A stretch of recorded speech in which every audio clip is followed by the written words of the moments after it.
ঢাকা বিশ্ববিদ্যালয় ক্যাম্পাসে এই মুহূর্তে আছেন সহকর্মী মোহাইমেনুল অপু। আমরা যুক্ত হচ্ছি তার সাথে। অপু, নির্বাচিত হবার পর ছাত্র শিবিরের পরবর্তী কার্যক্রম নিয়ে কিছু জানতে পেরেছেন কিনা বলবেন, এবং আজকে ক্যাম্পাসের পরিস্থিতি কেমন দেখছেন? আপনারা সবাই জানতে পেরেছেন ইতিমধ্যে তারা 28টি পদের ভিতরে কিন্তু 23টি পদ তারা পেয়েছে, তাদের প্যানেল পেয়েছে। এরপরে কিন্তু তারা গণমাধ্যম কর্মীদের সাথে কথা বলে, তখন তারা ঢাকা বিশ্ববিদ্যালয়ের শিক্ষার্থীদের উদ্দেশ্য করে বলেন যে এই বিজয় এ সকল শিক্ষার্থীদের বিজয়, তাদের জন্যই এ সকল তাদের ডাকসুর যারা ভিপি হয়েছেন, জিএস এজিএস হয়েছেন, তারা তাদের জন্য কাজ করবেন। এর প্রেক্ষিতে কিন্তু বাংলাদেশ ছাত্র শিবির থেকে 2 দিনের একটি কর্মসূচি ঘোষণা করেছে।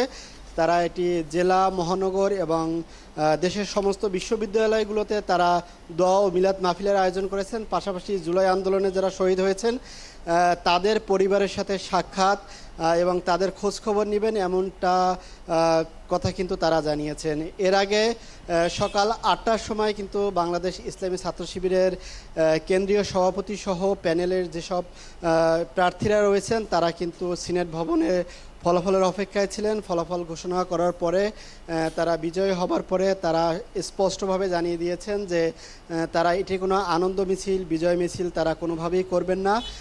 তারা ঢাকা বিশ্ববিদ্যালয়ের শিক্ষার্থী 39,800-র বেশি শিক্ষার্থী যা ভোট প্রদান করেছেন, ভোটার রয়েছেন, তাদের কথা বিবেচনা করে তারা তাদের কাছে যে আমানত রেখেছেন এভাবে উল্লেখ করে তারা বলেছেন তারা তাদের আমানত রক্ষা করবেন এবং একজন ভিপি বা জিএস হিসেবে নয়, তারা তাদের সহপাঠী, বন্ধু, বড় ভাই এবং শিক্ষক ছাত্র হিসেবেই তারা থাকবেন এবং তারা ঢাকা বিশ্ববিদ্যালয়ের নিরাপত্তা সহ যে সকল শিক্ষার্থী বান্ধব কাজকর্মগুলো রয়েছে সেগুলো দেখবেন। সেসব ব্যাপারে প্রতিশ্রুতির কথাগুলো তারা বলেছেন। অপু, ধন্যবাদ।